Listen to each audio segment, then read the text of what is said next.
episode number 13 of British Strength Radio with Tony Cliffe.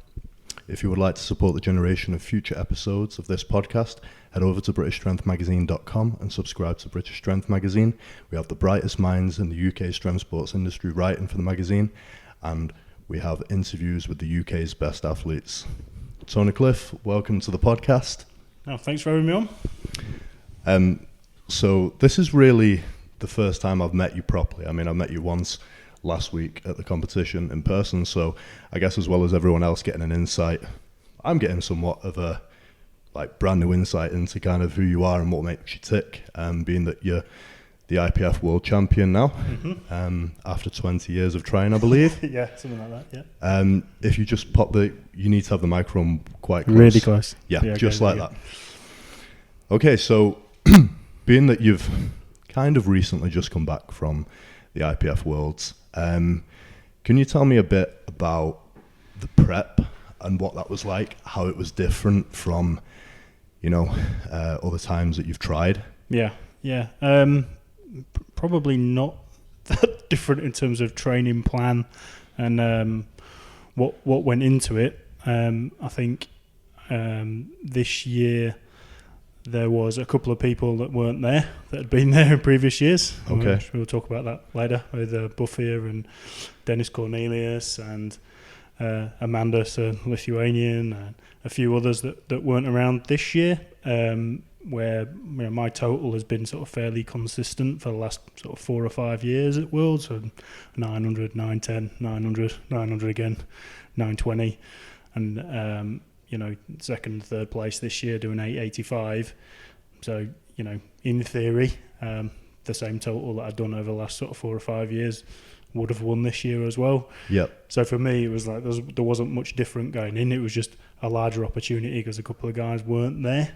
That sounds like I'm doing myself a bit of a disservice, but I don't feel like I am. It just feels like nothing really changed in going into this prep, mindset-wise and everything, because the last 4 or 5 years I've sort of performed at a similar level. Yeah. And in terms of training, I've been training the same way for the last 15, 20 years, and I've changed anything to go, and suddenly I've catapulted myself to a new level. It's just been like a steady slog. Like I said, I've been lifting for 20 years. Did my first competition when I was about 16. And I just chipped away. Love training, love competing. And so I've asked this question a few times, like, have you ever thought about quitting because you struggled to get there and not won? After the first 4 or 5 times of trying, I was like, well, I never really started competing to go and win world championships. It became just part of my daily life and my daily routine, training, enjoying getting stronger and doing things to try and improve. And then obviously I'm quite competitive, so I liked physically competing and being there and being in that environment and next to really strong guys. Find it a little bit not as exciting when you go into a competition and you're a mile ahead of everyone else and trying to compete. Of course, so yeah. Getting myself to a Worlds and competing against the best people in the world is sort of my dream scenario, is to be in a class actually that's kind of like nominated for the IPF World Equipped in November, because there's about 15 people that could win it. Well, there's 15 people that could make the podium. Yeah, I saw your post about that actually, and we'll go on to that again later. Dubai will go on to that again later. And I did see that the guys, they're all totaling ridiculous numbers, including yourself, obviously. So that's going to be another exciting one to watch. That'd be cool, yeah. So when you've mentioned that you've been in the sport for 20 years, and how long have you been at world level, would you say? Obviously, I know that Raw Worlds, or Classic Worlds as they call it, has only really been around for now probably, 2012 was the first one ever? Yeah. Am I right in saying that? Yeah, so my first international I did was 2009. So I was nowhere near a world level competitor then. I think I came second to last in the group. Wow. With an 885 equipped total. Which was pretty good for me, but on the scale of what people were doing when I turned up to that Worlds, obviously that was all equipped for the next What won that years. then, roughly? It's over 1,000 kilos. I can't remember exactly, but Victor Testov, and that was back in the time when there was a 125 kilo class, Mm-hmm. the 110s and all that. Obviously, they changed all the weight categories in between sort of then and now. I think he benched like a 330 when people around weren't even benching 300. So That's was crazy insane. how much it's advanced now, though, isn't it? Oh yeah. The level was just always gone up. So I remember talking to Dean Bowring. Obviously, he's now the equipped coach for British powerlifting.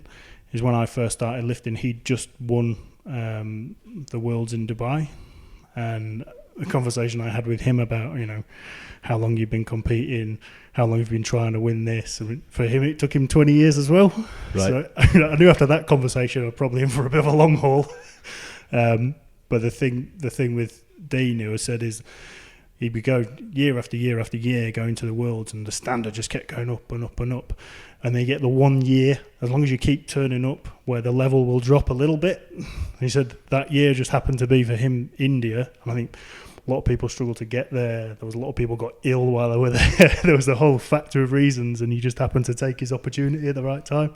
Yeah, I think you're being quite humble and modest about it, and Dean was as well in saying that. Yeah. But at the end of the day, it's still the IPF World Championships. Like, Yeah. It's no matter what, the standard's going to be pretty damn good, no matter what day it is. It's just like the Olympics, isn't it? You know what I mean? The lineup's not the same every time. No. There are going to be people injured, people who don't turn up. So if you're the winner, you're the winner at the end of the day. Yeah, I know what I mean is that you could turn up to a Worlds, and the person who wins it and the person who comes second, and sometimes the person who comes third, could have broken the world record total.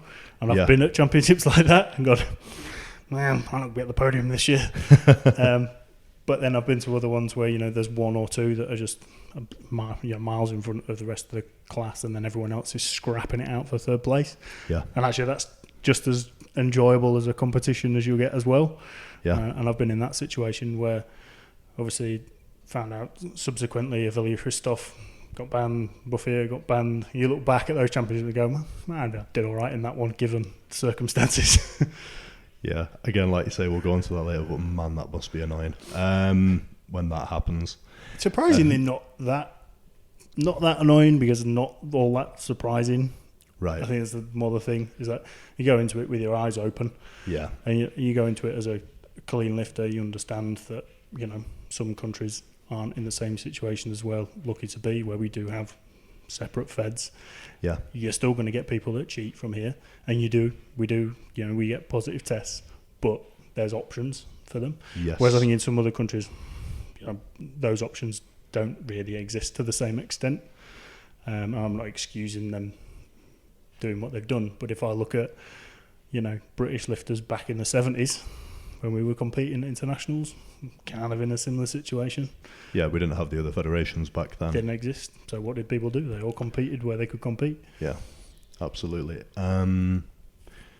So when you started lifting when you were 16, obviously you came from Judo. Again, we'll get into that. Yeah. But what were you like when you started lifting? Because through this whole thing, you trained for 20 years, training for 20 years in powerlifting, I got the impression from what you just said then that you really do love the sport. And those times that you didn't win, it was kind of, you know what, you're just happy to be competing for yourself. You're super competitive, but at the end of the day, you are actually enjoying the experience as well. You're not just like spitting your dummy out if things don't go right. No. So what were you like when you were 16, when you first got into it? Like most juniors, when you're competing, just overly aggressive. no idea what you're doing, but going crackers and slapping yourself and trying to get wound up before you get under the bar. I was terrible at squatting, terrible at benching, but I could deadlift like 220 when I weighed about 90 kilos. Wow. But I think that just came from the judo, more than anything. I technically found squatting the most difficult thing in the world. I had no balance under the bar. I didn't know what I was doing. It took me months and months and months to learn how to squat. And that was with my dad next to me, coaching me, going, no, try it like this, try again. We fixed it. But I was so uncoordinated at squatting. Wasn't a natural movement for me at all. Whereas just picking a bar up off the floor, I can do that. Tell me about it. I still feel like that now, though. Oh no, yeah, that brings me on to my point. Congratulations on your win yesterday. Thank you very much. Which you've not pal. posted anything about, so you better do it before this goes out. Yeah, I will do. I'll get round to it. So you mentioned you were training with your dad, which is obviously, if you've got dad who's a powerlifter, like best thing ever, you know? Well, yeah, kind of. He's very honest. Right. Not in. Deeper. It's not in. Yeah. Every training session. But, that taught me, one, to ignore him, but two, is probably right. Yeah, and pays dividends for you in terms of like your actual progress in training. Yeah. If he's honest with you, then he's not setting you up for a fall, is he? He's setting you up to the be good thing about training with my dad and been training with people like Dave Turner, who trained down at Foxhalls and Hobby Centre and these places in Scunthorpe that still exist, believe it or not. I was never out on the internet looking for the best program, the best way to train. Yeah. I just listened to those guys and what they told me, and I just did what they told me. And I think that set me up for to be in quite a good position. And I never really did any research into programming or what was out there until probably about 5 or 6 years ago, to be honest. I didn't feel like I needed to. Just, this is what I do. You never got confused. No. You know what? The more and more that I see people like get into this, and like the more I've got into it, it's almost like knowledge or information, even, because can sometimes be. It's kind of it doesn't really matter how much information you have available to you or how much information you've read. Sometimes just having what you started with, if it worked, like sometimes it's just a blessing that you didn't go looking at other internet sites or asking other people and program hopping and stuff like that. It didn't exist like that, like it does now. I think That's the a other good point, thing yeah. as well. There wasn't, those resources didn't exist. I mean, what was out there about powerlifting when I first started lifting, and when my dad was lifting, was the IPF magazine.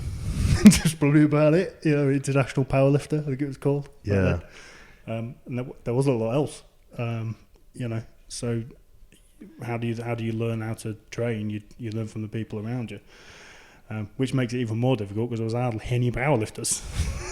Yeah. There weren't many back then. I mean, genuinely, I was turning up to divisionals and there was about, 15 or 20 competitors in the whole thing. You're like, is this a real thing?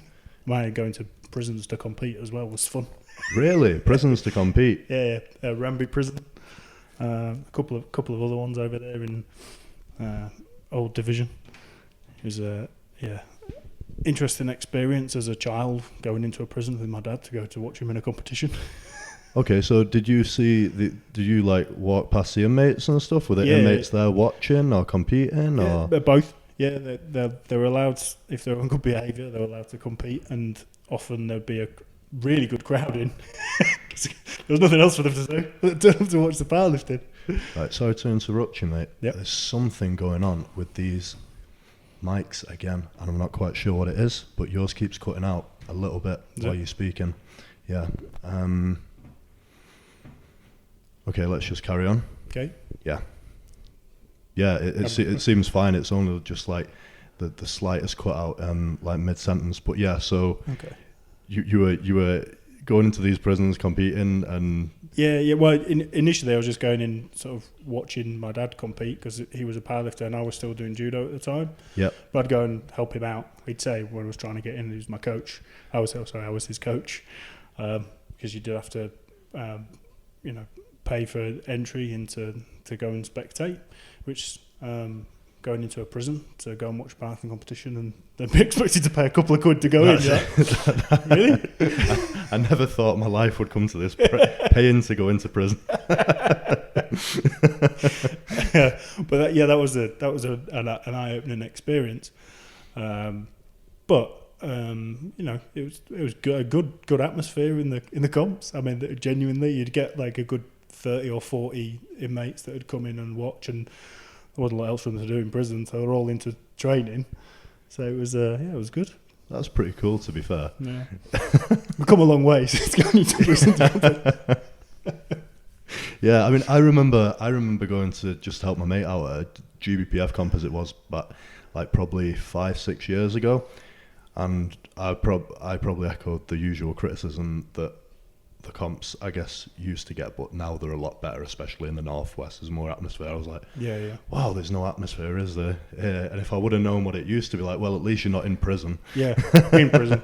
Yeah. I don't remember there being any music or any MCing as such. There'd be someone calling out the lifts that were on, local, and that was about it. Like someone on a chalkboard writing up what people were doing. It was, it's totally different. I mean, that's why I find it funny when people are talking about complaining about what happens at a championship and this isn't the right standard and this could be better and that could be better. And you're right. I mean, some things could be a lot better when you go to a certain championship and you think, well, this isn't very good. We've been, I think the standards sort of quite inconsistent.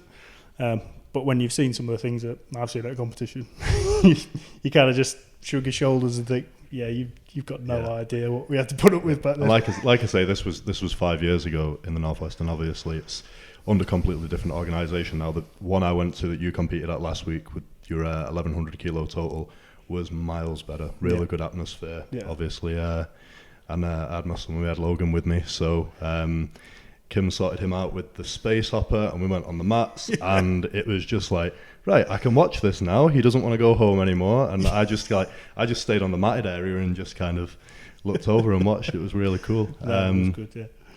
But yeah, so we've gone from like your start. Just quickly before we move on, what type of numbers were you hitting as like a complete novice junior kid? When I did that competition when I was 16, I think I did a 160 kilo knee wrapped squat. Right. I think I did less than 100 kilo bench, like 95, 97, something like that, and like a 200 deadlift. Right. So really, if we just kind of like, for argument's sake, class that as equipped because you had knee wraps on. Yep. You've basically put almost 300 kilos on your squat. Do you say bench raw? 95 kilos. 95 kilos. Okay, so you wouldn't have got much out of the shirt at that point anyway, because you probably wouldn't have known how to use it. You weren't allowed to use them under 18 back then. So when I did my first British juniors, and that was an under 18, you could only wear knee wraps. So it was kind of like the raw that we know as raw before raw existed. Was I actually think that's a good rule, Yeah, no shirts, no sort of squat like suits. Make them get some baseline strength before you put them in kit. Yeah, really good rule. Yeah, so you've come a long way. Okay, so let's talk a little bit about judo. Yeah.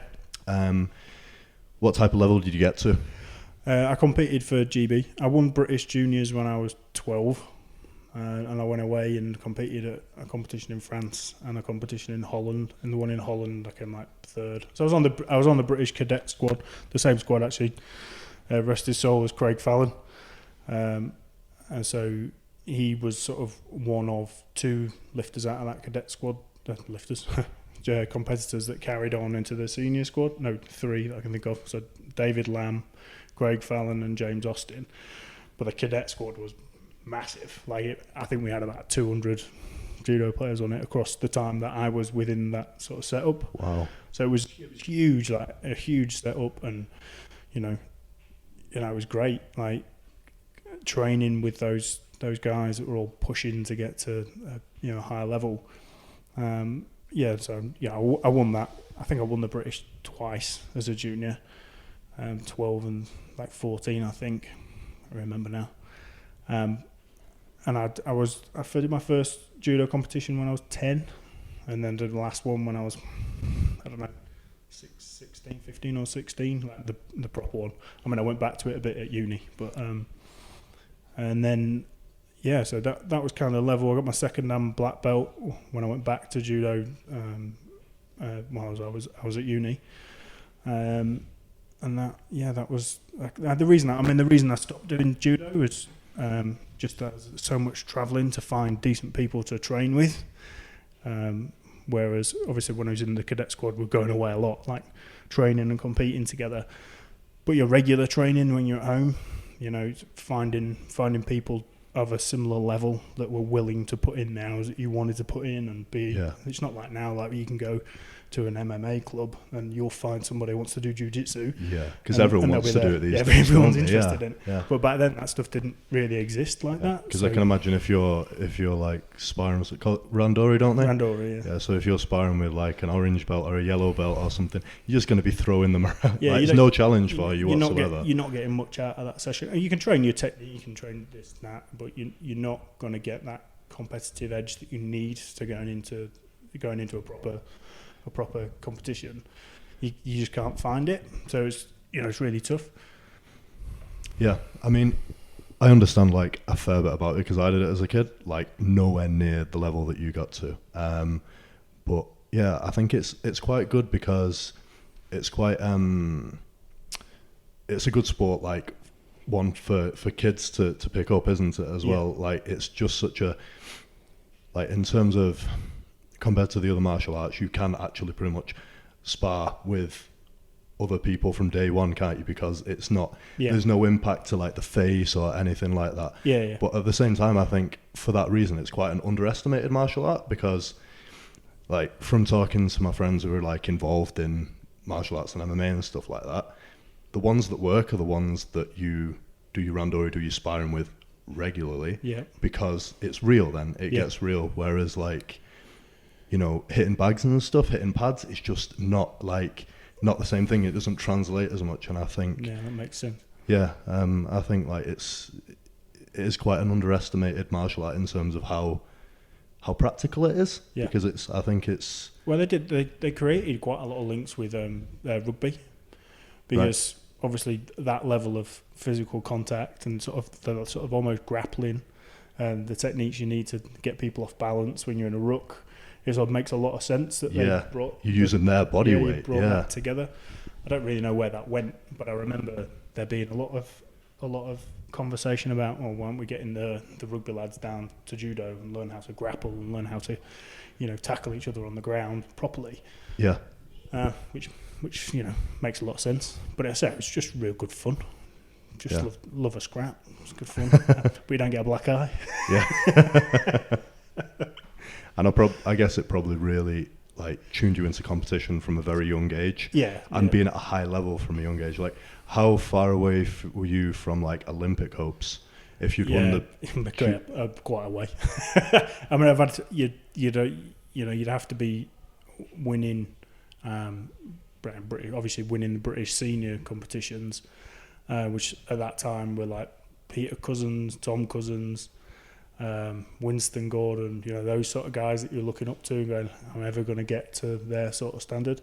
But the good thing about being on that cadet squad is they were still coming away with us. So we were watching them sort of smash all these foreign kids, like, big guys. They go, it's unbelievable watching those guys. I was a long way away from getting onto that. I mean, if I'd have stuck it out, maybe, but I think I'd sort of run my course in that. And then obviously I started training with my dad to train for judo, and rest is kind of history really, because you just sort of drift. The way I drifted towards the train and loving the training for powerlifting is that there was always more weights you could put on the bar. There was sort of never really a limit. Yeah, and you didn't have to find that training partner anymore. No, yeah. Exactly. There was always something you could be aspiring to do, and you could do it yourself right there in the gym, and you didn't have to travel, 100 miles across the country to find someone who then kick your ass and you go home again. Yeah. It's an individual sport that's really individual if you want it to be. Yeah. Like now, for example, you train in your garage. Yeah. It's literally you only need you, and like I've mentioned before on this podcast, you train equipped on your own as well. Yeah. In your garage. You've made that work for you. Yeah. I mean, I was not something I'd recommend to everyone. Obviously, it's quite dangerous if you're new to equip, and when a lift goes wrong, you've got to go wrong the right way, if you know what I mean. Yeah. So safety is obviously paramount. Obviously, I train it all the time. I train in my power rack, and I've got the pins set nice and high in case I really mess something up. Yeah, disclaimer, do not try to train equipped powerlifting on your own. It's a good disclaimer. Yeah. Oh dear. Yeah, so speaking of that and speaking of your training, I remember asking a question on Facebook years ago when I was just kind of getting into this and just trying to figure things out. And you said I said to people just randomly, how often per week do you train? And your answer was 2 days a week. I know it's different now, but those years ago, and I was thinking, this guy is probably just trolling me, like 2 days a week. But then, like, you did actually train 2 days a week, didn't you? Yeah, for years. Yeah. How? What was the reason, and how did you make it work? Why did I train twice a week? I mean, those sessions were like 3 hours long each session. They weren't like little nip in and out jobs. Right. So the total hours in the gym, you're 6 to 7 hours training a week. So that it means you could get the amount of work in that you needed to. And the reason I did it was really just sort of fitting in everything else in your life, working, and then having a wife who I really appreciate you not being there for 5 nights a week. Yeah. Sorry, mate. 1 second. Again, this microphone. Maybe. Yeah. If we just kind of, I don't know if this is going to work, but just kind of perch the wires kind of up and see if that makes any difference. Just speak into the mic again now. And try it again. Yeah, it's cutting off a little bit, but if we keep just keep that kind of still. Just keep it steady in it, see how it goes. Yeah.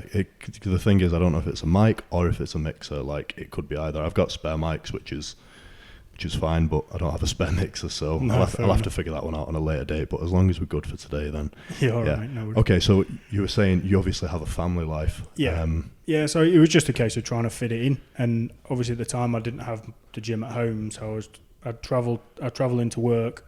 So I lived about half an hour from work, and then I'd go to the gym directly from work, which happened to be quite close to work. Yeah.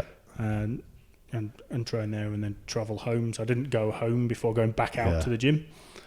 So didn't really feel like I wanted to be getting home, effectively from work 9:30, 10 o'clock at night every night. It's a long day, isn't it? And then like your wife's only seeing you for an hour, maybe. Yeah. Yeah, your kids might be even be in bed by then if they're young, Yeah, exactly. So it just wouldn't have worked. So I just made twice a week work. You just crammed a lot of training into those 2 sessions. So I used to do squat and deadlift on the same day on a Monday. Yeah. And then I'd squat again after deadlifting. Yeah. In the same session. Like a different variation of a squat. Variation. Yeah. Normally a box squat for a lot of volume. Yeah. And then on Thursday I'd bench and then try and do all the assistance work that I could fit in around that. Okay. But the bench sessions and the squat sessions are fairly simple. It was like a 5x5, and then I'd do my deadlift sessions, normally triples at something, either a rack pull or whatever. Yeah. And then I'd do the box squats for a load of volume, and then the bench sessions is exactly the same. So a load of 5x5, and then build it up week on week, 5x5, and then I'd drop it down before a competition, stick my shirt on, and that was it. And really simple. Dead simple training. Yeah. And when you say I've not seen you do much. Obviously, there's assistance work, but I've not seen you like on Instagram or anything do much supplemental work, like bodybuilding type stuff. Is it ever? I don't even mean bodybuilding type stuff. Like, say for example, like a jam press, like something that's a powerlifting movement, but it's not specific. Yeah. It's kind of semi-specific. Have you ever done stuff like that? Yeah. So when I was younger and I was training my dad, he thought he was a bodybuilder who did powerlifting. Right. So we did basically every accessory and variant that you can think of, and I did that all the way through till I was about 20. Yeah. And really what he said was, well, you need to build a base. And I said, well, build a base through doing the main lifts, no? No, you just build a base by making sure you've got the muscle development everywhere that you can find it, and then once you've got to a certain point, you can just build on that without having to do all that accessory work. Right, okay. So you just go back to just doing the absolute basics. I do that now. I mean, I don't, like I said, I don't, you won't see it because I don't do it. Squat, bench, squat, different variants of squatting and pulling, and different variants of bench. And different variants of bench being a normal raw bench or an equipped bench. Yeah. And that's really it. There's nothing outside of that. Occasionally what I was doing when I was doing like an on and off season, which I kind of had more of when I was just doing the raw. Yeah. I'd try and build in some bodybuilding stuff. I do like doing the bodybuilding stuff, like curls and, you know, a bit of tricep work, Yeah. some pull-ups and whatnot. And I just haven't got the time now to fit that in, because I go straight from I'm doing the Worlds in June and then a Worlds in November equipped. Yeah. You're like, well, where's the downtime in that scenario? And then you've got to try and fit in like British Championship qualifiers and stuff. Yeah. You just haven't got the time to work it back in. Maybe if I get to a point where I feel like I've done enough competitive powerlifting internationals, then I might go back to trying to do a bit of bodybuilding type stuff, because I do enjoy training. Yeah. But I don't really feel any desire at the minute. Yeah, I think with the bodybuilding stuff, it's a lot less stressful as well, isn't it? Like, yeah. You could be like knackered and go into the gym and like you say, 5 5s on squats, 5 5s on deadlifts. It's quite a traumatic thing to think about, but like, you know, sets of 20 on pull downs, it's almost like therapeutic in a way. Like there's not as much to think about, and it's kind of, it is. Yeah. I didn't feel like I was able to do a lot more when I'd set my training up to doing 2 days a week. So I think once you've done that and you go, you've got to get all the work in, you do all the volume, you do finish that session and you're dead. Like and you do feel it for the next couple of days. You're like, I couldn't do anything else anyway. But obviously, if you're training more regularly like I do now, I don't go in the gym to try and kill myself on one day. I'm going to then do some very specific, this is what I need to do this day, and I know I've got to train tomorrow, and I need something in the tank to get through that session as well. So, you know, the mindset changes. I read something really similar by Mike to share. He was saying fatigue versus frequency. So what you used to do was like high fatigue, whereas like now it's like less fatigue but more frequency. So like what you've just said like perfectly sums it up. Is there any, in terms of results, that you thought, right, actually that gave me, I know there are like outside factors like your nutrition, your sleep, this and the other, but what do you think, if you had to pick one for just pure progress, what would you pick? What, from a lifting perspective, or like just progress, like obviously training 2 days a week versus it's 5 now, isn't it, that you do? 4 versus 4. Like, what do you think gave you the best results? Yeah, that is a tough question to answer. I think honestly, if I could have trained at the same frequency that I do now for those years that I was doing twice a week, I'd have probably got better quicker. Right. Okay. Genuinely, because I think I'd set a limit for myself on how I felt like I could recover over those years. When in reality, I think I could have probably done a lot more. Right. Okay. Because you're younger and you can recover. I'd set myself I could probably have done a lot more. I think I would have probably got more injured. Okay. I haven't had any big injuries at all in my career. I had one like problem with my back that created like a problem with my chest, which lasted maybe 6 months. Outside of that, I haven't had nothing. Yeah. And I think that longevity gave me the opportunity to build a level of strength that some people perhaps don't get to, because they're training so frequently that they do pick up injuries. Yeah. I know what you're saying. People get injured no matter what you do, right? Yeah. So even if you train twice a week, you can get injured. Yeah. But I do feel like if I was able to train more often, I would have got stronger a bit quicker. But I feel like I probably would have risked, because I wasn't smart enough knowing my body like I do now, that I'd have known when to back off and when not to. Because I was stupid, or I just wanted to hit train and hit it hard. Yeah. I was able to hit train and hit it hard and recover because I only trained twice a week. Yeah. Does that make any sense? Yeah, it makes perfect sense. And I was just thinking it's almost a blessing in a way, because you were forced to hold back for those years when you didn't have the setup that you have now. But now that you do have the setup that you have now is the perfect time that you're coming into your own, you're kind of flourishing in terms of your actual, your career and winning what you wanted to win all the time. Yeah. So, a couple of like take home lessons there for people, I think. When you're younger or when you're at the start of your career, would you say, just like you were told, do a bit of bodybuilding work, build your base, make the muscles big, but then kind of like know a certain point where, okay, I'm big enough now. I can actually focus on the main lifts. Yeah, absolutely. Yeah. I really need to listen to your advice there about just focusing on the main lifts. I think because I just can't help but throw extra stuff in. Like it's just like even and if that's fine though. I mean, I have this conversation with a lot of people. Is like, I want to put this bit of work in because I feel like I've got this weakness that I want to fix. Okay, that makes a lot of sense.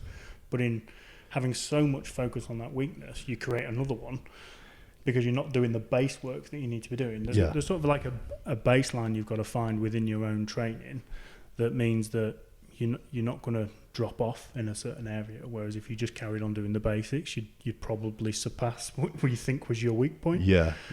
But if you put something on top that helps you focus on that weak point at the same time as keeping your base level there, then it has the positive impact you want it to have. Yeah. So it's really difficult to get that balance right, and I've seen a lot of people struggle with that when they think, I'm really weak here, so I'm going to do this. Yeah, okay. You have to analyse if it's actually worked. Yeah. You have to be really honest with yourself. Yeah. So let's go on to, before we get on to like other topics, obviously you talked about your work life and your family life and balancing everything. What do you do for work? I'm financial director for an oil and gas recruitment company called Swift. Cool. So they're based we've got a headquarters in Manchester, which is where I now live up here in the northwest. Yeah. We have a headquarters in Singapore and Houston. The reason I'm quite happy that this next competition's in Dubai is because I travel back and forth to Dubai probably every 3 or 4 months.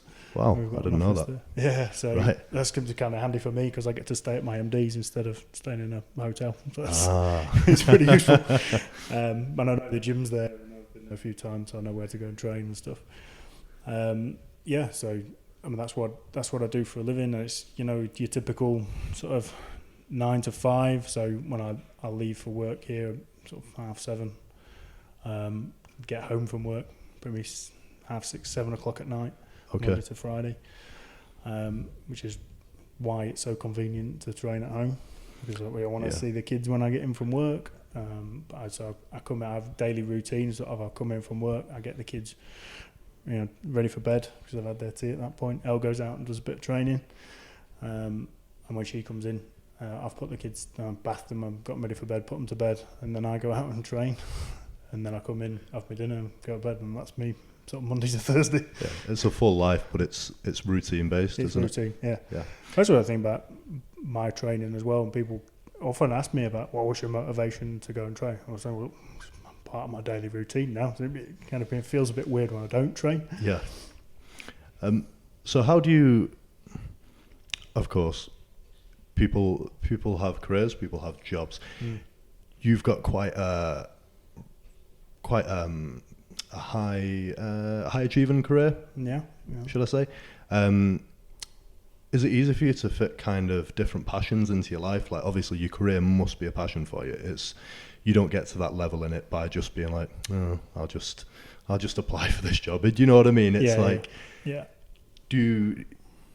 is it easy to kind of like just flick the switches between all of them like throughout your day, like from because you have to be dedicated to all of them. You can't be. No, I know exactly what you're saying, and I think that's why having that routine makes it a lot easier because it allows you the time where you put it. And often I'll come home from a competition. I've been away for a week. I don't really want to go in the gym. I don't really want to go back to work because I want to spend time with the family because I've been away from them for sort of 5 or 6 days, and it feels like I owe them some time. And I think I was a guy who I used to work for when I worked in the cinema when I was in college. He used to explain that trying to balance your life was like trying to balance a stool. You've got 3 legs on the stool, right? One of them's I think at the time he was probably telling us was your social life, because obviously when you're young you go out drinking, right? Yeah. One of them's a social life, one of them's your schoolwork, and one of them's work. Like he was talking about work in the cinema, and if one of those legs gets too long, the stool falls over. Yeah. So I always had that in the back of my mind. Obviously now I've got one of them is work, one of them is family time, and one of them is powerlifting. Yeah. And I try and not make the legs grow out of sync where I can. and you just compensate where you feel like you're going the other way. That's kind of a Yeah. simple. And I suppose way of what you thinking said there, like the stool has 3 legs, you've kept it quite simple as well. Like not adding different legs to the stool all the time, and just like you keep your life pretty simple. Like I'm going to focus on these 3 things. I'm going to be good at them. Yeah. And I think that's like seems to be a key part of it as well. Yeah. Okay, so you've obviously mentioned that there were a couple of people at this IPF Worlds who weren't there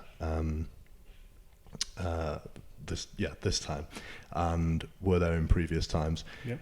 They'd failed drug tests after the competition happened. So the one I know of, Mohammed Boufia.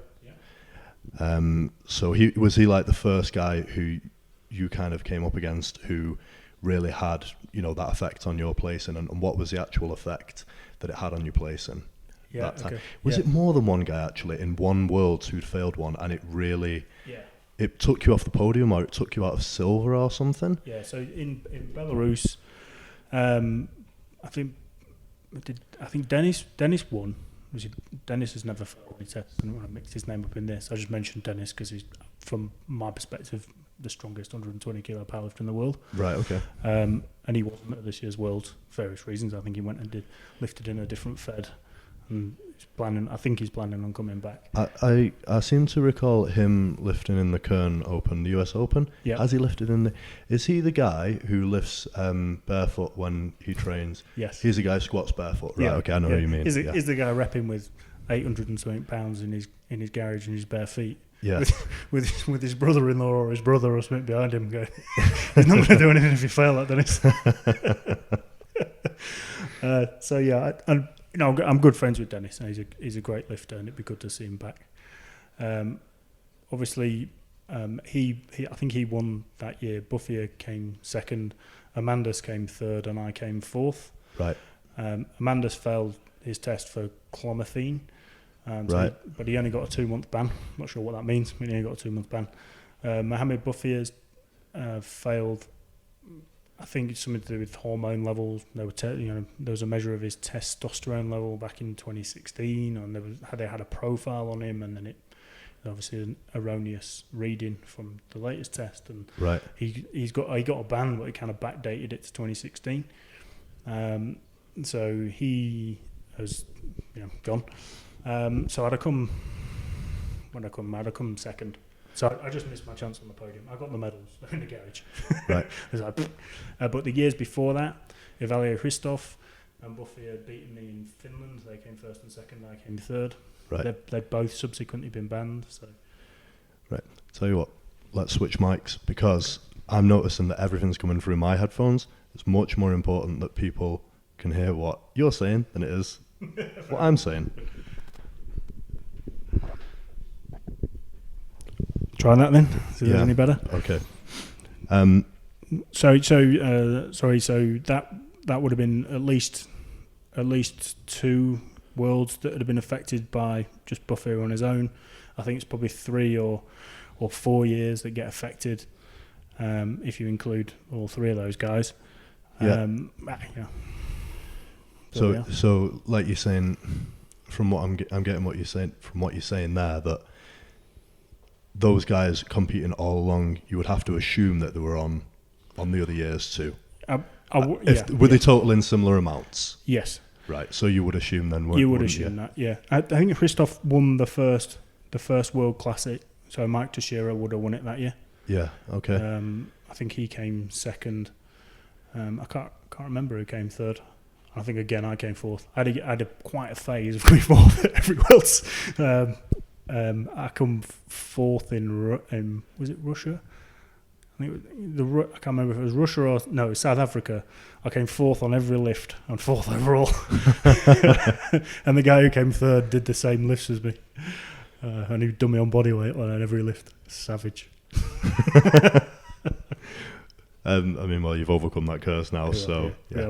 I guess it's funnier in retrospect than it wasn't than it was at the time. So what's the process like in terms of when someone quote unquote beats you under those circumstances, how long does it take for the test to come back, and how long does it take for things to be rectified? I guess they can't be rectified because you can't have your time on the podium that you would have got, or even worse, if someone beat you who came first and you were second, someone beat you who was on drugs who came first and you were second.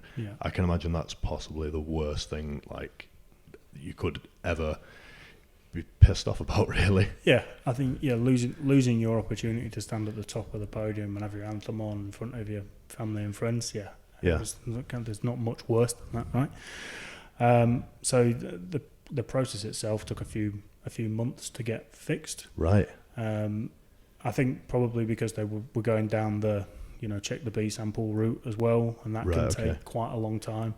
Like going back and doing another test and then them confirming it, and then whether they can challenge it again at that point, I'm not really sure. But getting the medals back that were due to you, so that took way longer than it should. I mean, I think it was almost a year until I'd got the medals that I should have won from that championship, and obviously those guys who came and placed that were below me, there's a few of them that got pushed up the rankings that were down in like 5th and 6th. It was a bit like the Olympic weightlifting, and like you call up where you got 13th, but now you've won. I heard the same thing in Lance Armstrong's case as well. Yeah, like they got Lance, but there was also like 7 people or something ridiculous below him. Yeah, and like the guy who the issue with it is obviously with Buffier it got effectively backdated because it went back to the 2016 sample that they compared it to. Yeah. Whereas all the other guys, they don't go back and retrospectively change anything because you're only innocent until proven guilty, right? So it only goes forward. But yeah, if you look at it and you're looking back over the results and you can see that the performance hasn't really changed over the years, and all of a sudden they turn up with a positive test. I mean, you have to assume coming from me on the other side of things where I'm competing in an untested federation, I know they make a difference. I've been off and I've been on. I've trained in both scenarios and they do make a difference. Some people say 10%. I'd probably agree thereabouts in terms of from person to person. But if they're not, if they're not gaining 10% on the total, maybe at least, then they were on. And when we're talking about differences in podium places here, you're talking 10 kilos on a 900 kilo total. Is that kind of those sort of numbers? Obviously, it's a massive impact. So obviously what I've noticed within IBPF, GBPF or IBF, oh my God, why can I not get this? GBPF or IPF posts on social media, people aren't shy about naming and shaming these people. I think, to be fair, quite rightly, because you've massively done someone out of something that was theirs at the end of the day. And how do you deal with it at the time? Like in terms of your feelings towards that? I get a slightly different way of looking at the entire thing, in the way I've always approached and been in those World Championships is am I going there to try and win the championship? Yeah, to some extent. But am I going there just to give a good account of myself and try and beat my total from last year, and show the progress that I've put into my training? Yes. And I've come home from a lot of championships where I've done really poorly in terms of the total and felt dreadful about how it went, and I missed this lift for a stupid reason. I got that technically wrong, and I come home and I've won it, and I'm still pissed off with the how it went. So to then come home from another championship where it went really, really well. I did PB lift on every lift. I got PB total. I was really pleased with how it went. I came 4th overall. And then to later find out that somebody was cheating and they ended up in a position above me on the podium. I didn't feel all that bad about that situation. And that probably sounds a bit crazy, but because I wasn't going there to worrying about what the end result of the championship was going to be, I was just happy to have gone there and done really well in terms of my own lifting. Didn't take it too badly. Okay, so do you mind? I guess the posts and stuff, when people when the people are being called out, there's not that much. It's not necessarily the bad feeling behind them. It's more just kind of like justice in a way. Yeah. And what's the why do it? I mean, there's not loads of money to be made in this sport. You're like, to me, it doesn't make an awful lot of sense because you're diddling yourself out of a good feeling, because that good feeling comes from having put in a good performance and done the best you could in the circumstances that you know that everyone else is in as well. Yeah. So I don't, cheating to win a plastic trophy, to me just don't make a lot of sense. So this is definitely something I wanted to get onto, like basically asking why you thought people did it. And you mentioned earlier that you thought, obviously there are some countries where they just do not have anything else but the IPF affiliate. Yeah. Realistically though, if they wanted to compete untested, do they have options? Do they have options to qualify?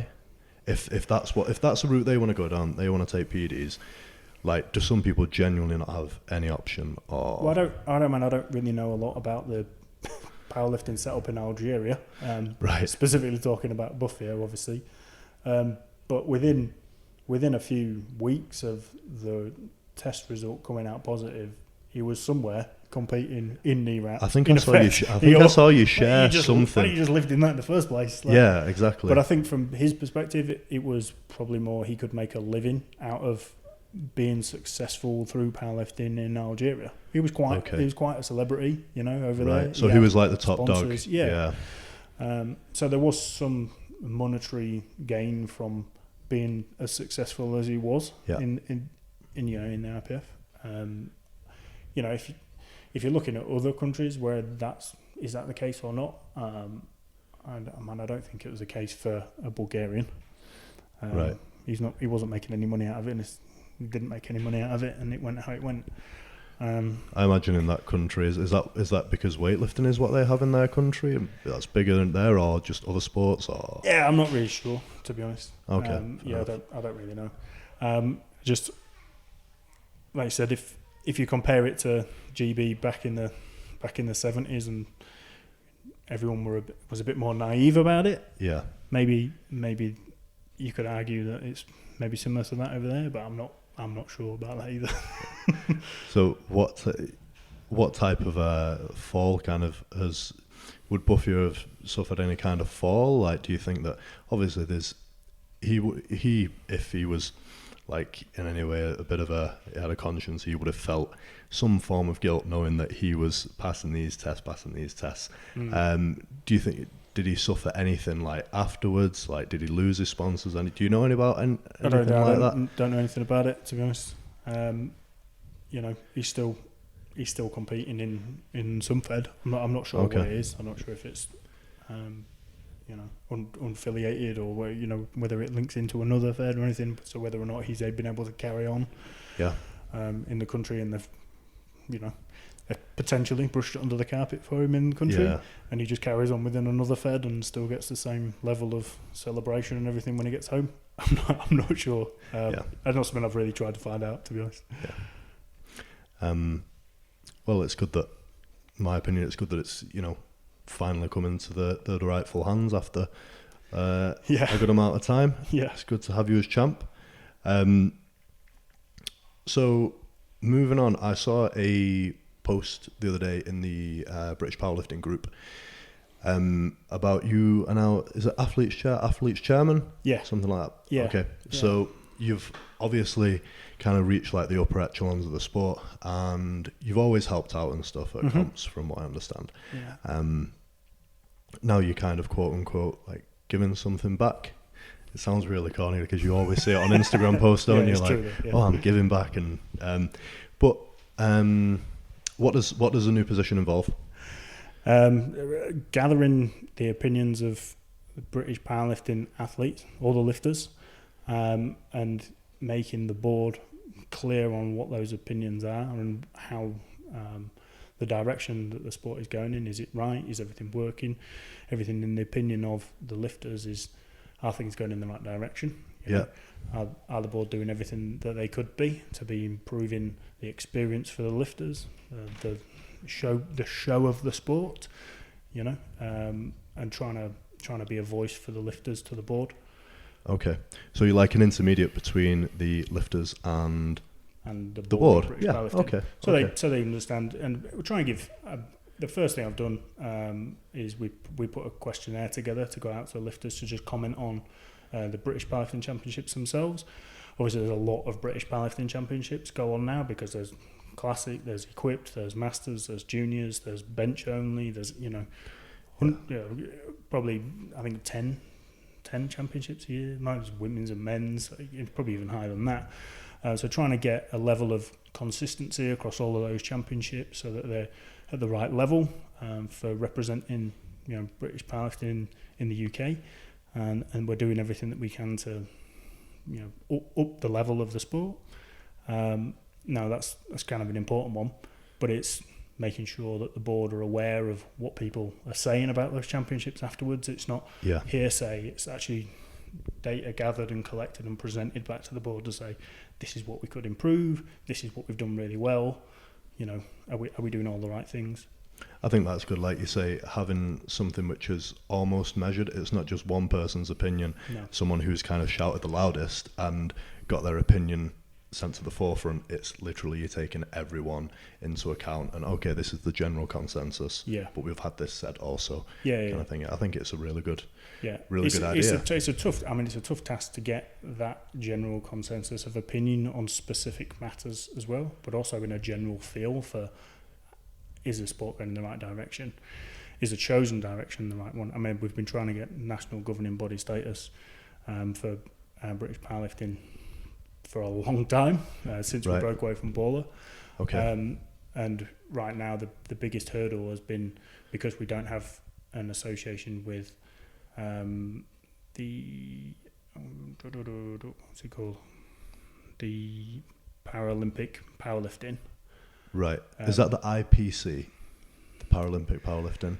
It's the Paralympic bench press is really the key.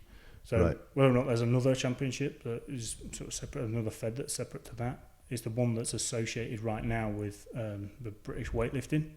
Right. And they just do Olympic bench press. Right. But because we're not associated to that in any way, that's kind of the sort of the last hurdle that we're currently on. Right. So that's, just to clarify, that's the one that like Ali Jawad and people like that are involved with. Okay. Yeah. Right. Okay. So, and with that being the last hurdle, I mean, like a question related to that, I guess, is it's been kind of talked about for years. Powerlifting, will it ever be an Olympic sport? Do you think there's ever a scope for that, or do you think like the untested side of the sport just kind of makes that completely impossible? I don't know. I think weightlifting's making it bad enough right now as well, isn't it? And I think there's people always talk about, well, could powerlifting replace weightlifting in the Olympics because of the poor performance of the weightlifting at the anti-doping and the issues that they've had? And probably not. I mean, if I was running the IOC and looking at potential sports to put into the Olympics, knowing that the weightlifting was troubled with failed tests, would you be going and looking at another strength sport to try and put in its place? Probably not, no. Probably not. But I mean, the NGB status for us is more about we can get some money from the government towards our testing program and everything else as well. So it frees up some cash for doing other things, putting on bigger and better championships. Okay, that's really encouraging to hear, because obviously I didn't know anything like that I didn't know that was the case, but knowing that now is like, it's encouraging, even though I'm not part of that federation, working with the magazine and stuff, covering the conference and stuff. It'll be exciting to see where it goes, because I do enjoy following the IPF stuff. I think it's a really well run fed. Obviously, I think if you had to look at one which was kind of standing out, this is not me. It's not me like showing my biases or anything, but I think it is good, isn't it? It is a good federation. Yeah. I've been saying about the start, I want to compete against the best lifters in the world, but on what I can get to as far as a level playing field as possible for someone who doesn't want to take PEDs. Yeah. You're not going to look much outside of the IPF. No. And with British Powerlifting being the affiliate of the IPF in the UK, obviously, don't really have options to go and lift anywhere else. Yeah, because you want to be against the cream. Yeah, I think the other ones, it would be difficult for the other tested federations to even compare like to the British Powerlifting and all the other worldwide affiliates in terms of like just the popularity. It would be just so hard for them to catch up, being that they're not the original anyway. Yeah. Do you know what I mean? Yeah, so yeah, it'd be good to see where it goes. So moving back onto your competitive side of things, you've obviously got Dubai in November. How many weeks out are you now? It's about 6. 6. Wow, that's really coming up quickly. Yeah, there's not long. I did the competition on Sunday at the Roses. Obviously, that went quite well for my first run out in really tight kit. So let us know what you totaled there. 1,100 kilos. And how was that broken up? So it was a 420 kilo squat, 320 kilo bench, and a 360 kilo deadlift. Squats went okay. I missed my opener. Right. What did you miss it on? Typical depth. Right. It wasn't heavy enough to push me in. That's the good old excuse, isn't it? And then bench. I missed a bench. I missed 320 because my ass came up, because I was not used to really trying to get a touch in the shirt. That was a really, really tight shirt for me. And obviously I only took 2 deadlifts, but I don't think there was much more there on the day than the 360 anyway. It was a good run out, and it was a good trial run for some really tight kit, and obviously training on my own in the garage for equipped, trying to force a squat in or trying to force a bench down. It's kind of impossible without it being really risky. Right, okay. So it was imperative that I sort of was able to go to a competition, stick on all the super tight kit, and not bomb. Yeah, I was really impressed. I was gutted that I missed your squat, because I don't think, obviously I've seen big equipped squats, but they've all been multiply. Yeah. I don't think I've ever seen in the flesh a massive single ply squat walked out, something, Yeah. Yeah, I've seen Clive. Clive Henry. So he. I think I know who that is. Is he a black guy? Yeah. So he done a 440 single ply squat back in 2006 or 7, I think. Right. That's the one I'm really looking at to go. I really want to try and beat that at some point. Yeah. Because Clive was a huge icon of the sport when I first started lifting. Yeah. So everyone was talking about Clive. I remember someone showing me a video. Someone showed me a video of Clive Henry. I think it might have been that exact squat. Yeah. That he did, and pretty damn impressive. I find the walking out part of it almost as impressive. Yeah. Because I'm crap at walking out. As soon as I get a weight on my back, I was trying to do it in this prep, especially in knee wraps. Do you find that when you have knee wraps on, it gets like just a lot harder to walk the exact same weight out? Yeah. Yeah. Just like you just feel like you're stuck in the mud almost. Yeah. Yeah. You've got nowhere to go. You always try and get a little bit of momentum out of when you first lift it out of the rack to try and step back. But if you do that with a really big weight, you end up going backwards. Right. Okay. So it's always like Jazz would just tell me, like he used to be a British powerlifting coach. You lift the weight out, let it settle, then take a step. I always found that if you lift the weight out and let it settle, I've got no momentum to try and move, and that's when you feel sort of bolted to the ground.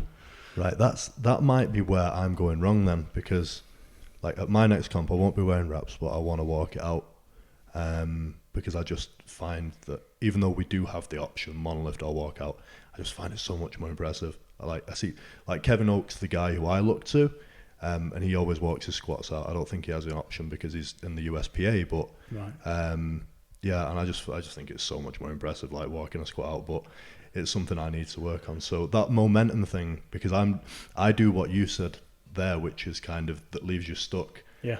I always let it settle, and then so maybe just get that momentum and take your first step as you get in the momentum. Yeah, you've got to practice it, and you've got to time it just right, because I've done it before, and I've been in the garage and almost gone over backwards with the weight. Because I've just rushed it a little bit too much. So taking it out and then just going straight away, and that's when you end up taking about 5 steps backwards. Right. You've got to try and avoid that. So you want a little bit left in the bar, but not not so much that it really takes you for a walk, you know. Okay, so if you see on Instagram a massive fail video of me you with falling 300, backwards. it's your fault. Whoops. Okay, so in Dubai, like, what are your goals? To really push the Ukrainian Bichkov on the total. I don't bother about going there and trying to get medals. I'm going there to try and win the championship. Yeah. I've won a world title. I've got plenty of medals hung up in the garage. So now it's just a case of go full bore for it and see what happens. He's incredible. You know, he's the world record holder in the squat. He's doing like a 340 bench. He pulled 397.5 at the Europeans because he just needed it to get an 1130 total to beat his previous total world record. So he's capable of doing like an 1160, 1170 total. But I feel like if I could just go there and put the pressure on, then he might make a mistake, and then I've got a chance of diving in. In terms of the general list for that championship, I've never seen a nominations list like that in my life. No, and I've been to a lot. I mean, I don't know of the guys, but the numbers were crazy. Yeah. I think over 1,000 kilos, the first 15 lifters. And there's 29 lifters in the group. That is mental. Absolutely mental. So it's going to be great fun because I love being around that and being just in amongst that going on around you as well. It's just really exciting. I can't wait. Yeah, it must be. So you say this guy's 11:30. Yeah. So really, yeah, it's not that far away. It's not that far away. I mean, you, like you said, you failed your first squat on depth on last Saturday. Yeah. So if you would have had 3 attempts and it would have been in a like do or die competition setting, what do you think you would have gone for on your squat? Well, the world record standard's 430. Right. So you got 420. So I'd have probably just put it on. Right. Okay. But obviously the aim for that competition was just try and get some lifts in. Yeah. But it feels like it's probably there if everything feels really good on the day. Yeah. It's got to feel really good on the day, though, isn't it? That's the thing. Okay. So there's potentially another 10. Yeah. Perhaps. What about the bench? Do you reckon that if you wouldn't have had the bum lift on one of your attempts, 320, would you have gone heavier? Yeah, there's probably a 330 in there. 330. So there's another 10. Another 10. Deadlift. If you would have taken a third attempt, did you feel capable of taking a third? I thought that 360 moved well. To be fair, it looked like it moved. Were you just knackered? I was just knackered. Right. Yeah. When you've not done an equipped comp for a while, and then you go to it and you've been through three squat attempts, 3 bench attempts. You've done 2 deadlift attempts. I forgot anything left in the tank at all. Yeah, that feeling's horrible, isn't it? Like at the end, like where you really, really want to take that attempt, but I hate saying that you know you're going to fail it because it seems like such a defeatist mindset. Yeah. But it's almost like you try to start a car engine and it's just like ticking over, and you're like no, it's not there. Yeah. I came off with it. No, that's it. There was I'd done what I went there to do. I made the 1100 total, which I wanted to tick that one off before I got to Dubai. I thought, well, I've done what I came there to do now, so that's probably enough. That would put me second on the nominations right now. Right. And I think right now I'm about 12th. Right. Well, that bodes very well. Then it just kind of shows how much you've come on. Yeah. Has anyone? I imagine they probably have in like another class. Like I'm thinking maybe Brett Gibbs. I don't know. Has anyone ever won a World's Classic and a World's Equipped in the same year? Do you know? I think Sergey Fedorenko has done it a few times. Okay, so there's definitely been the 59 kilo pocket rocket from Russia. Right. Okay. He's done it, and I think Bonica Brown, the super heavyweight female, has done it. Okay. But they're the only 2 I can think of actually. Right. So it's been done before, but and when I said Brett Gibbs there, like he's basically the only one I know of who does both. So that's why I said maybe Brett Gibbs, and I know that he's quite good. So he's just a pure stab in the dark. But do you think you'd maybe be the first in the 120 class?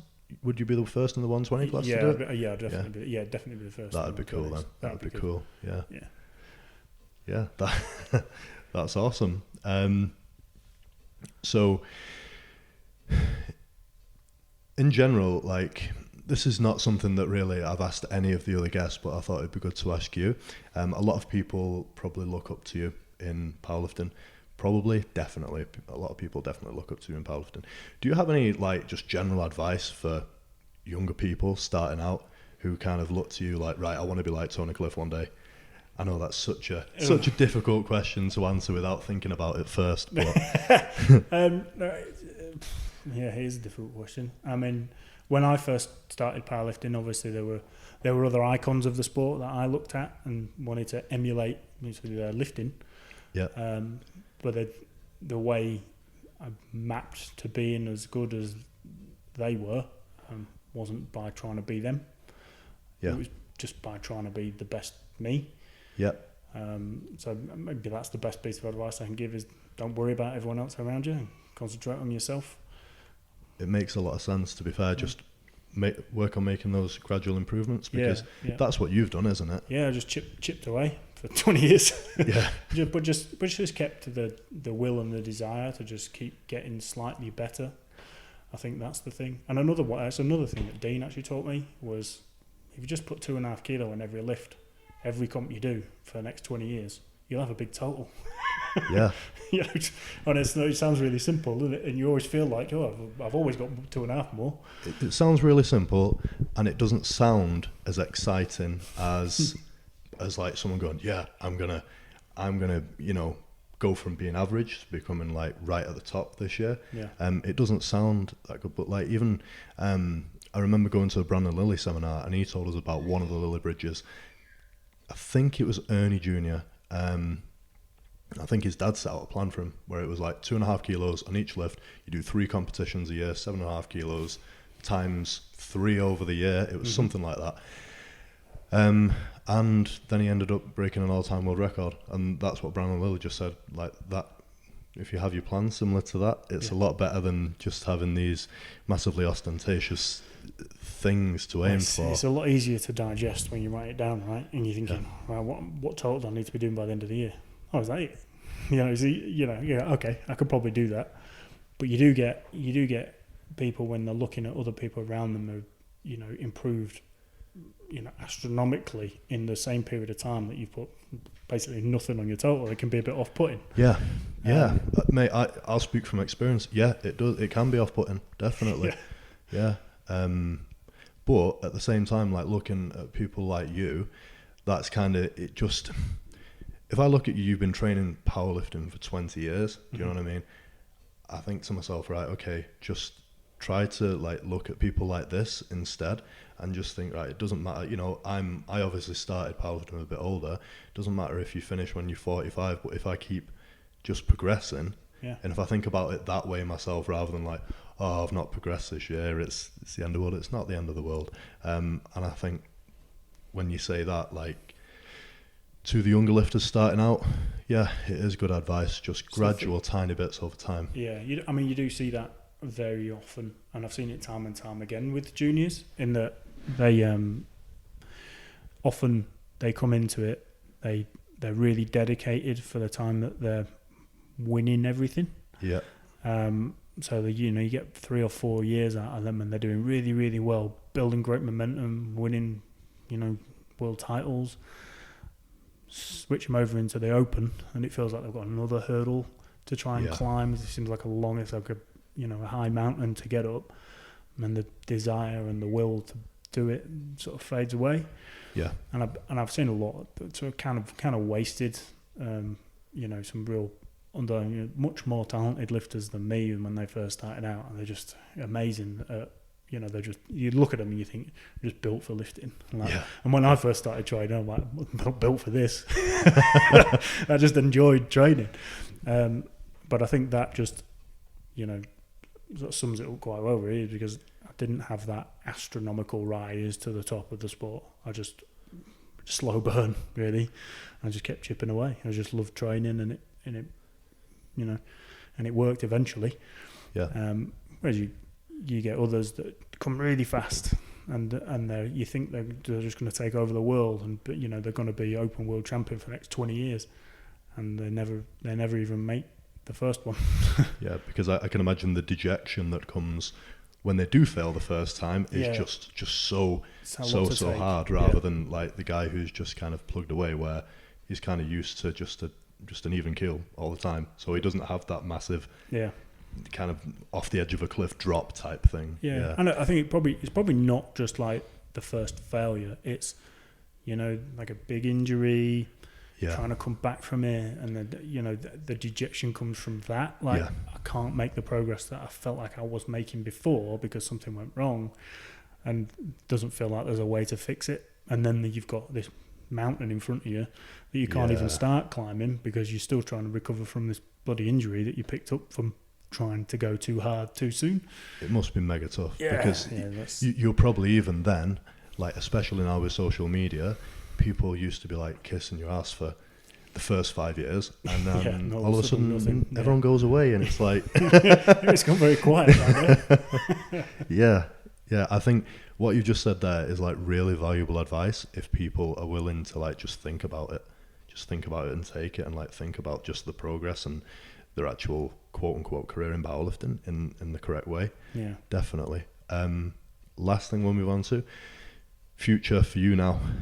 Obviously we just talked about Dubai, but I mean, beyond that, like what are you thinking, like powerlifting wise? Well, I actually had this conversation because I actually had to have it with SPD and A7. Right, okay. We were talking about sponsorships for the next couple of years and what are your plans, what is it you want to do. I'm planning on trying to make the World Games in 2021. Okay. Which is single ply still. Right. You know, there's no classic in that.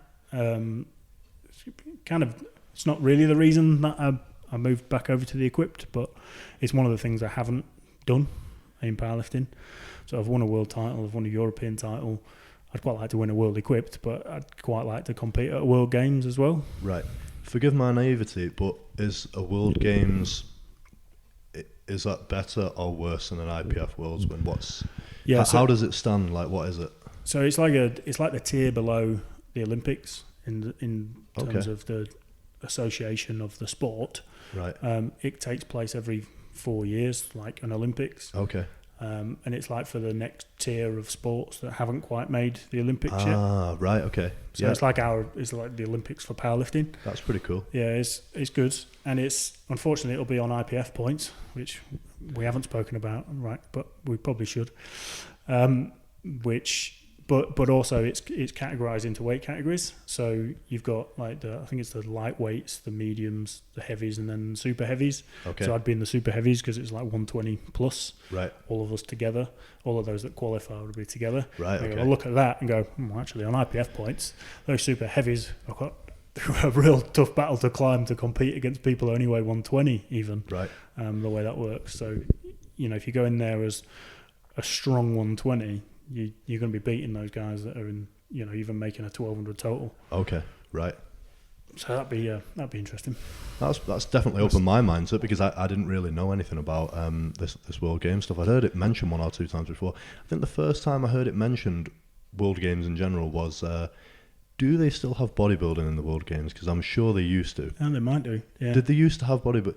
Because I'm sure Dorian Yates competed in the World Games, and I think there were people like Buried and May, you know, around that type of era. You know a bit about bodybuilding, don't you? Yeah, a little bit, yeah. Yeah, I'm sure it used to have bodybuilding in. I've not heard of it like during the time that I was involved with it, so maybe they just kind of kicked it out or whatever. But yeah, like the World Games with powerlifting and stuff. That's like I just didn't know that. That's pretty cool. But let's talk about what you just said then, the IPF points versus Wilks. Remind me how it came about, and just kind of what do you think of it? Well, I think the theory was that Wilks needed updating because as a point system, it felt like there was areas that were overstated compared to other weight categories. Obviously, the super heavyweights and the under 59s seem to benefit massively from Wilks, whereas all the guys in the middle didn't, and they never won anything. So the 83s and 74s. Right. And I think in the replacement of it, it's overstated the middle guys and it's massively understating the supers and probably understating the under 59s now as well. So it's gone a bit like the other way. I mean, Ray Williams ranks like now like 150 something. Oh my god! IPF points across all the lifters, which is obviously wrong, in my opinion, and needs fixing. You know, having someone who holds a world record in any of the weight categories, you know, that should be the top end of the points. Yeah, and then of you course, can work yeah. backwards from that. So it's a bit painful when you look at IPF points now, and you've got, I mean, nothing against Taylor Atwood or Brett Gibbs or Russell, but you know, those guys are so far out in front of everyone else. Okay. There's literally no chance for the other weight categories to catch them at all. Do you think it's made it kind of less? Obviously, it's 4 different people, but do you think it's kind of made it less fair than Wilkes? Do you think like sticking with Wilkes would have been a better idea, or replacing it with something better would have been a better idea? Yeah, that one. Right. Okay. I think you could have taken the way Wilkes worked and just slightly tweaked it, and it would have been fine. Okay. But I think they've had to kind of sweep it away completely from a political point of view. I don't really want to get into the conversation about what happened with, because there was a Robert guy Wilkes with the and second. IPF, but The guy whose second name was Wilkes, is that the guy who got kicked out of the IPF, basically? yeah, That's as much as I understand of it. But Yeah. is that what? that's pretty much it. Right. Yeah. And they wouldn't have changed the formula had he not got kicked out, no? I think they were planning on replacing it anyway. Right, okay. But whether or not, if they hadn't have fallen out with Robert Wilkes, he could have had a hand in, you know, making it better, Yeah. which would have probably been a sensible thing in my view. But you know, we're left with a replacement that doesn't do the job we needed it to do. It Right. still has its own flaws, and every score system's right, it's going to have its own flaws. But this one seems to be crazily flawed. Right. Wow. Yeah, I mean, it must be frustrating, or even it's like it's difficult to get it right. You know what I mean? Yeah, I mean, from a best lifter's point of view, when you're talking about winners of the worlds and that. I mean, honestly, I don't think anyone really cares if you won a world title. Do you really care about being the best on points? Not really. I've not really heard much of it through the IPF. Like, No. you hear about it with like GPC, WPC, etc. Those type things. Winning the overalls like probably the bigger thing. Yeah. But in the IPF, it's just not, is it? It's No, your it's weight not. class. Yeah. So my biggest concern and annoyance with it is when you come to like a team championship that would work a lot better with a point system that was fair. Yeah. Trying to compare between, you know, men and women and classic and equipped and different weight categories. You know, we should have something that can balance that, and even different age categories, you know, that could make that work and make a really competitive team event. But that would just be a really good thing for the sport as well. Yeah. Especially when if you use one formula versus another, it completely just changes the landscape, even though the performances are exactly the same. It's a really weird one. It's a tough one to navigate. Yeah. I mean, I don't have a solution. I just know that one. That one's not fixed it. Yeah, there's going to have to be someone who's really good at maths to sort this out. Yeah, it'd be really good. I've got a degree in maths, and I could fix it. Well, to be fair, mate, you're a powerlifter. You've got a degree in maths. Seems like the onus falls on you. Yeah, get it sorted.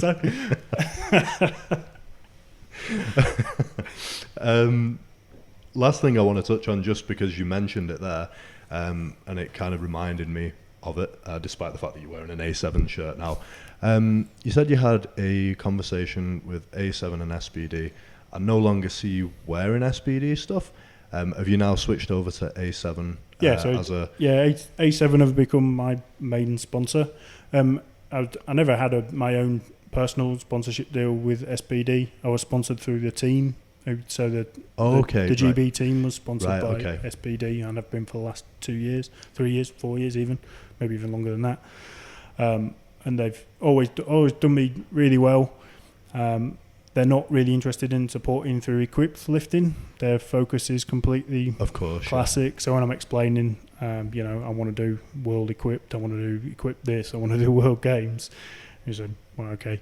They've sensibly said that they're only really interested in supporting through the classic lifting. Right. And then I've had a conversation with A7, and they're more open to me representing them on the Equip platform. So okay, so hence the change. From what I understand, A7 obviously don't make bench shirts and stuff like that. No.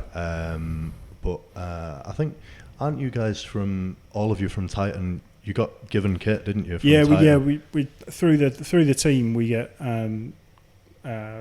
get equipment from Titan to wear Worlds and European Championships. So they've done us so well over the years. Yeah.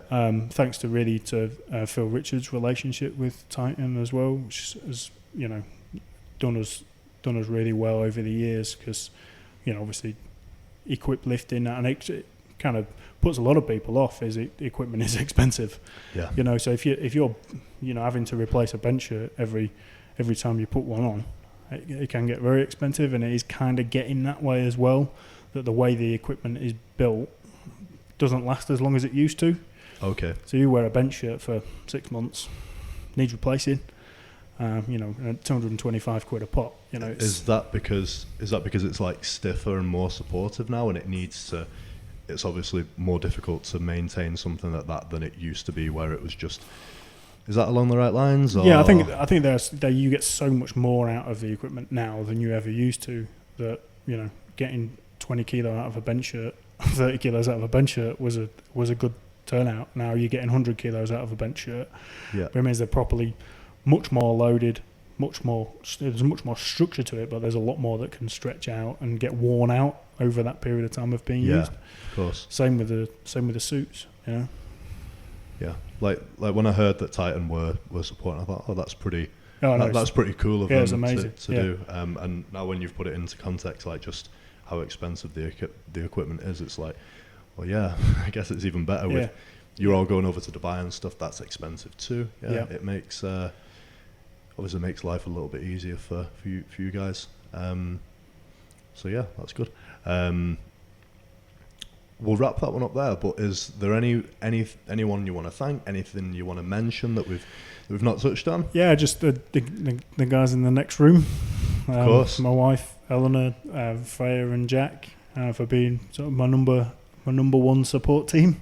Yeah. Putting up with me going out training and travelling, and it hasn't been for the last 5 minutes. Doing it since I've known Eleanor. So it's I can't thank them enough for allowing me to continue this journey, and allowing me to disappear into the garage every night and do a bit of training. Yeah, that support network is so important. Just having someone there who understands. You know what I mean? Because for other guys, if having someone who doesn't understand, I can imagine it's just 10 times more difficult. Yeah, absolutely. And I would just want to mention one of the things that a friend of mine, Colin Wright, died last week, and he was a Masters 1 Powerlifting World Champion, and I went out to his funeral in Northern Ireland. It was actually, was it yesterday? What day are we on? Sunday now. So it was the funeral was on Friday. He was a good friend of mine, great powerlifter. So if you've never heard of Colin Wright, go and search for him and have a look at his lifting. He was he was a good guy, a great family guy, hard working man, and just want to give a little dedication to Colin. Of course, yeah. Well, thank you very much. No, it's been great talking to you, mate. Thank you, mate. Cheers.